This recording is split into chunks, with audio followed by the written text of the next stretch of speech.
Hello friends, आज के इस वीडियो में मैंने पास्ट पार्टिसिपल के 3 प्रकार के यूजेस की चर्चा किया है। और इन तीनों प्रकार के यूजेस में जो भी हमने पास्ट पार्टिसिपल का यूज किया है उसमें वर्ब की थर्ड फॉर्म और उसके साथ अन्य मिक्स रूल और रेगुलेशन भी रहते हैं। तो यूज वन को हम देखते हैं, जो पास्ट पार्टिसिपल का पहला यूज है। इसका यूज परफेक्ट टेंसेस में होता है, जैसे प्रेजेंट परफेक्ट में, पास्ट परफेक्ट में और फ्यूचर परफेक्ट में। जो तीनों प्रकार के टेंस हैं, इन तीनों प्रकार के टेंसेस में हम वर्ब की थर्ड फॉर्म अर्थात पास्ट पार्टिसिपल का यूज करते हैं। तो इस केस में अगर सब्जेक्ट सिंगुलर है तो हैज का यूज करेंगे प्रेजेंट परफेक्ट में।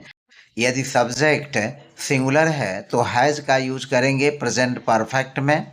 यदि वर्ब सिंगुलर या प्लूरल कोई है तो हैड का यूज करेंगे पास्ट परफेक्ट टेंस के केस में। और यदि सब्जेक्ट प्लूरल है तो उस वर्ब में हैव का यूज करेंगे। और इन सब के साथ वर्ब की थर्ड फॉर्म अर्थात पीपी यानी पास्ट पार्टिसिपल का यूज करेंगे। और यह सबसे सामान्य उपयोग है टेंसेज में, परफेक्ट टेंसेज में। पहला वाक्य है मैंने अपना काम पूरा कर लिया है। तो इस वाक्य का सब्जेक्ट है मैंने। तो यहाँ पर लिखेंगे सबसे पहले मैंने के लिए आई, और आई के बाद चूंकि यह आई के साथ हैव आता है तो यहाँ पर यूज करेंगे हैव। तो यह हो जाएगा आई हैव। और वर्ब की थर्ड फॉर्म जो फिनिश है, फिनिश का थर्ड फॉर्म हो जाएगा फिनिश्ड, यानी वर्ब की थर्ड फॉर्म। तो जिसको हम पास्ट पार्टिसिपल कहते हैं। तो आई हैव फिनिश्ड मैंने पूरा कर लिया है अपना काम। तो यह हो जाएगा my work. I have finished my work, मैंने अपना काम पूरा कर लिया है। तो आई सब्जेक्ट हुआ, इसके साथ हैव का यूज और वर्ब की थर्ड फॉर्म यानी पीपी अर्थात पास्ट पार्टिसिपल का यूज। और फिर उसके बाद अन्य वर्ड्स जो रूल रेगुलेशन के हिसाब से रहेंगे उनको हम लिख लेंगे। तो I have finished my work. और यह प्रेजेंट परफेक्ट टेंस का वाक्य है। वह घर नहीं जा चुकी है, यहाँ का सब्जेक्ट सिंगुलर है, वह जो है सिंगुलर सब्जेक्ट है। तो यहाँ पर लिखेंगे शी, और शी के साथ यहाँ पर हैज का यूज होगा क्योंकि यह भी टेंस परफेक्ट टेंस ही है प्रेजेंट का। प्रेजेंट परफेक्ट टेंस है तो प्रेजेंट परफेक्ट टेंस में सबसे पहले सब्जेक्ट, उसके बाद हैज। चूंकि शी सिंगुलर है तो यह हैज हो गया। और फिर चूंकि वाक्य निगेटिव ही है तो नॉट लिख लेंगे। तो शी हैज नॉट, और उसके बाद वर्ब गो की थर्ड फॉर्म गान। शी हैज नॉट गान होम, वह घर नहीं जा चुकी है। She has not gone home, she has not gone home, वह घर नहीं जा चुकी है। क्या उन्होंने दोपहर का भोजन कर लिया है? अब यह वाक्य प्रेजेंट परफेक्ट का इंट्रोगेटिव सेंटेंस है। तो इसमें सबसे पहले उन्होंने, सब्जेक्ट हमारा प्लूरल है तो प्लूरल सब्जेक्ट के लिए यहाँ पर हैव का यूज शुरू में करेंगे। तो हैव दे, यह हो गया have they eaten lunch. Have they eaten, eaten verb की थर्ड फॉर्म अर्थात पीपी। तो हैव दे ईटन लंच, क्या उन्होंने दोपहर का भोजन कर लिया है? Have they eaten lunch, have they eaten lunch, क्या उन्होंने दोपहर का भोजन कर लिया है? फिर वह जा चुका था, यह पास्ट परफेक्ट टेंस का वाक्य है। तो यहाँ पर लिखेंगे ही चूंकि सिंगुलर सब्जेक्ट है तो यहाँ पर हैड लिखेंगे। प्लूरल सब्जेक्ट रहेगा तब भी हैड ही लिखेंगे। तो ही हैड, और गो मीन्स जाना, तो गो का थर्ड फॉर्म हो जाएगा गान। तो ही हैड गान, वह जा चुका था। ही हैड गान, वह जा चुका था। क्या तुमने यह मूवी पहले ही नहीं देखी थी? अब यह वाक्य इंट्रोगेटिव भी है और निगेटिव भी है, और यह पास्ट परफेक्ट टेंस का वाक्य है। तो सबसे पहले चूंकि यहाँ पर सब्जेक्ट तुमने है तो चाहे सब्जेक्ट सिंगुलर हो चाहे प्लूरल हो, दोनों केस में हम पहले हैड लिखेंगे क्योंकि वाक्य के शुरू में ही क्या आया हुआ है। तो हैड उसके बाद यू हो गया सब्जेक्ट, हैड यू। और फिर वर्ब की थर्ड फॉर्म वॉच, तो वॉच की थर्ड फॉर्म हो जाएगी वॉच। हैव यू वॉच्ड और this movie, had you had you watched this movie. और फिर बिफोर, यहाँ हो जाएगा before. Had you watched this movie before, had you watched this movie before?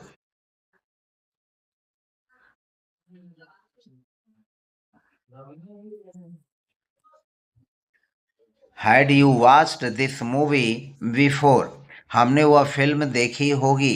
अब यह जो है फ्यूचर परफेक्ट टेंस का वाक्य है, तो यहाँ पर हो जाएगा वी, और वी के साथ यहाँ पर यूज होगा shall have, we shall have.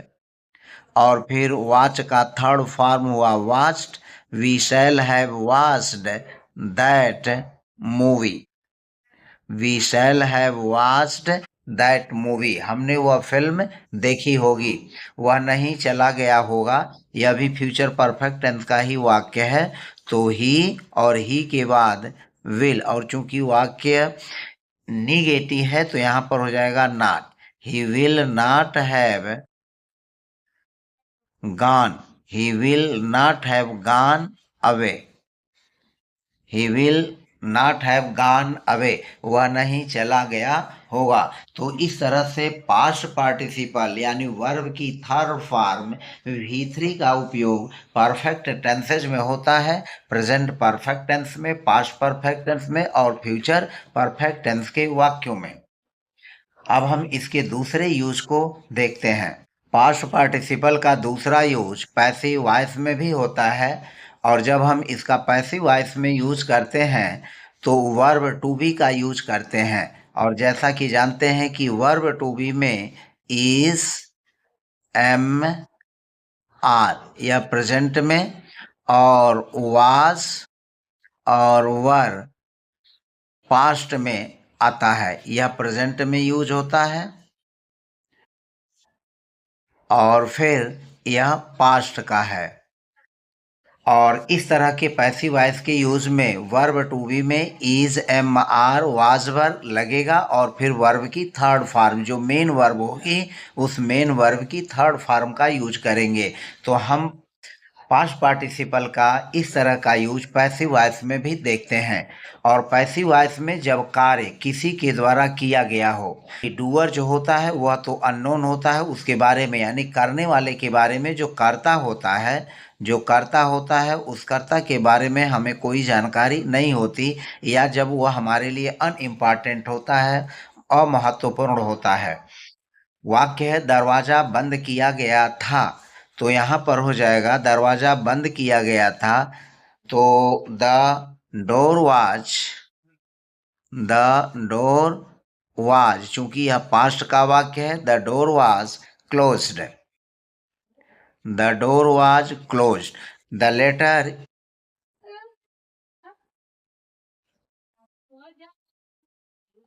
The letter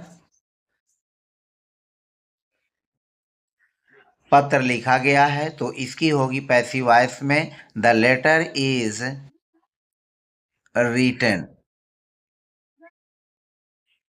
the letter is written, पत्र लिखा गया है।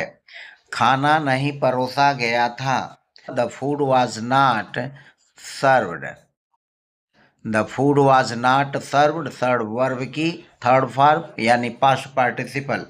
क्या काम किया गया है, ये इज द वर्क, चूंकि वाक्य इंट्रोगेटिव है तो सबसे पहले इज लिखेंगे, is the work, is the work done, is the work done, क्या कार्य किया गया है, इज द वर्क डन। यह मकान 1980 में बनाया गया था, house was built in 1980, the house was built in 1980। पत्र लिखा जा रहा है, यह प्रेजेंट कंटिन्यूअस का है पैसिव वॉइस में, द लेटर इज बीइंग, इसमें कंटिन्यूअस में बीइंग का यूज करते हैं, उसके बाद थर्ड फॉर्म वर्ब का, the letter is being written, the letter is being written. गाना नहीं गाया जा रहा था, तो इसको लिखेंगे द सॉन्ग वाज, और वाज के बाद not, the song was not, और फिर being, the song was not being sung, sung क्रिया का थर्ड फॉर्म यानी past participle, the song was not being संग। तो क्या उसे पीटा गया, तो यहाँ पर ही चूंकि सिंगुलर है तो वाज लिखेंगे, तो यह हो जाएगा was he beaten. Was he beaten, क्या उसे पीटा गया? वाज ही बीटन, क्या उसे पीटा गया? Was he beaten. Past participle का यूज एज एन एडजेक्टिव ही करते हैं जब वह किसी नाउन को डिस्क्राइब करता है। डिस्क्राइबिंग अ नाउन की कंडीशन में कहने का मतलब यह है कि हम वर्ब की थर्ड फॉर्म यानी V3 का उपयोग एडजेक्टिव अर्थात विशेषण के रूप में भी करते हैं जब वह किसी नाउन की पहले आता है, यानी वह नाउन को क्वालिफाई करता है, उसके किसी गुण या अवगुण के बारे में बताता है। तो उस कंडीशन में हम पास्ट पार्टिसिपल को एडजेक्टिव की तरह नाउन को डिस्क्राइब करने में कर लेते हैं, यानी पास्ट पार्टिसिपल वर्ब की थर्ड फॉर्म और उसके बाद नाउन का यूज। जैसे एग्जाम्पल्स देखते हैं, टूटा हुआ शीशा चुभता है। टूटा हुआ शीशा चुभता है, तो टूटा हुआ शीशा, तो टूटा का लिखेंगे ब्रोकन, वर्ब की third form broken glass. Broken glass. अब यह ग्लास नाउन है और इसके पहले ब्रोकन वर्ब की थर्ड फॉर्म का यूज हुआ, तो यह हमारा नाउन है। ग्लास नाउन है और यह वर्ब की थर्ड फॉर्म है।